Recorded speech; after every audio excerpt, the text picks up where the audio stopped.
mengikuti kelas 242A dengan NIM 2409308110016. Di sini saya akan menjelaskan materi terkait etika bisnis dalam manajemen produksi.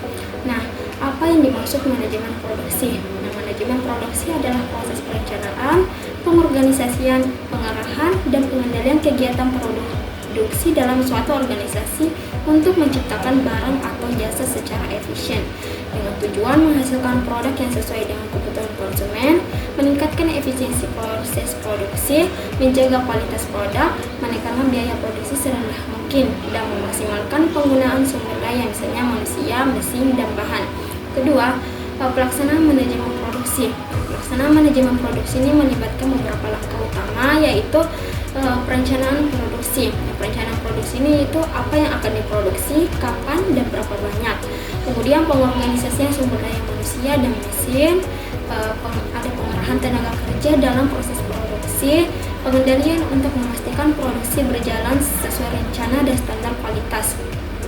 Ketiga, alasan produksi. Nah, produksi dilakukan karena pertama, adanya kebutuhan manusia akan barang dan jasa. Kedua, permintaan pasar yang terus berkembang. Ketiga, tujuan mendapatkan keuntungan ekonomi. Keempat, upaya menyediakan lapangan pekerjaan dan kontribusi terhadap pertumbuhan ekonomi. Nah, kemudian kapan kegiatan produksi ini dilakukan? Nah, produksi dilakukan ketika terdapat permintaan yang jelas dari pasar. Nah, sumber daya tersedia secara memadai dan telah dilakukan perencanaan dan analisis kelayakan serta tersedianya teknologi dan fasilitas produksi yang mendukung. Selanjutnya, pengambilan keputusan dalam manajemen produksi. Keputusan manajerial penting dalam produksi. Pertama, karena penentuan jenis dan desain produk. Kedua, kapasitas dan skala produksi. Ketiga, pemilihan metode produksi.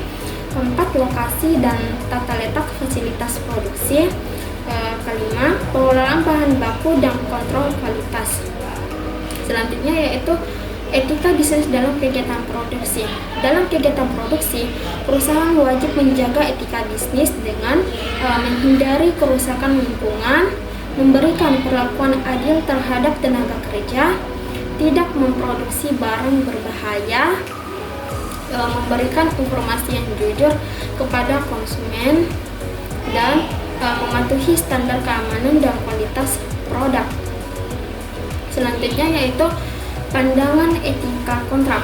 Nah, kewajiban produsen terhadap konsumen. Etika kontrak menekankan bahwa produsen memiliki kewajiban moral dan hukum terhadap konsumen seperti menyediakan informasi produk secara jujur dan terbuka.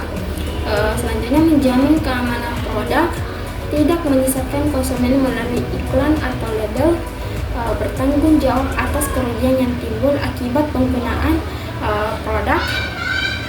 Nah, jadi pada intinya ruang lingkup produksi mencakup semua aspek yang berkaitan dengan kegiatan menghasilkan barang atau jasa. Nah, ada 3 alasan produksi. Yang pertama itu alasan ekonomi. Nah, untuk mendapatkan keuntungan, memenuhi kebutuhan pasar, dan menciptakan nilai tambah. Kedua, alasan sosial, yaitu menyediakan lapangan kerja dan meningkatkan kesejahteraan masyarakat. Selanjutnya itu alasan politik, mendukung kebijakan negara dalam pembangunan dan stabilitas. Kemudian, produksi apa yang telah dibuat. Nah, misalnya produsen perlu menentukan jenis barang atau jasa yang akan diproduksi berdasarkan kebutuhan dan keinginan pasar, potensi keuntungan, atau sumber daya yang tersedia. Nah, produk dibuat ini karena adanya permintaan, inovasi teknologi, atau kebutuhan dasar manusia. Kemudian, mengapa produk itu dibuat? Nah, produk ini dibuat untuk memenuhi kebutuhan dan keinginan manusia, merespon permintaan pasar, menciptakan keuntungan ekonomi, mendorong inovasi, serta untuk bersaing dalam usaha dan memenuhi tanggung jawab sosial.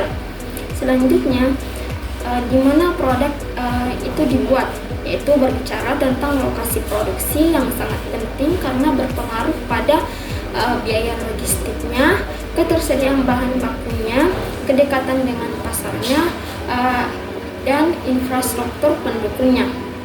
Kemudian, kapan produk itu dibuat, yaitu dengan mempertimbangkan stok produknya. Itu berdasarkan waktu produksi harus memperhitungkan, misal musim atau tren permintaannya, tingkat stok yang ada atau agar tidak overstock atau kekurangan, kemampuan produksi dan deadline distribusi. Setelah itu, siapa yang melakukan produksi? Nah, orang yang melakukan produksi itu orang yang punya kompetensi. Produksi harus dilakukan oleh tenaga kerja terampil sesuai bidangnya, tim yang memahami proses alat dan standar mutu, profesional yang menjamin efisiensi dan kualitas. Dan terakhir, bagaimana cara memproduksi, yaitu dengan mempertimbangkan produk higienis.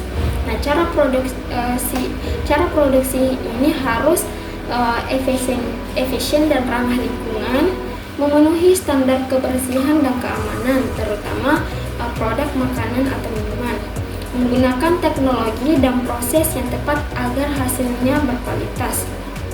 Baik, mungkin itu saja yang dapat saya jelaskan. Kurang lebihnya mohon dimaafkan. Assalamualaikum warahmatullahi wabarakatuh.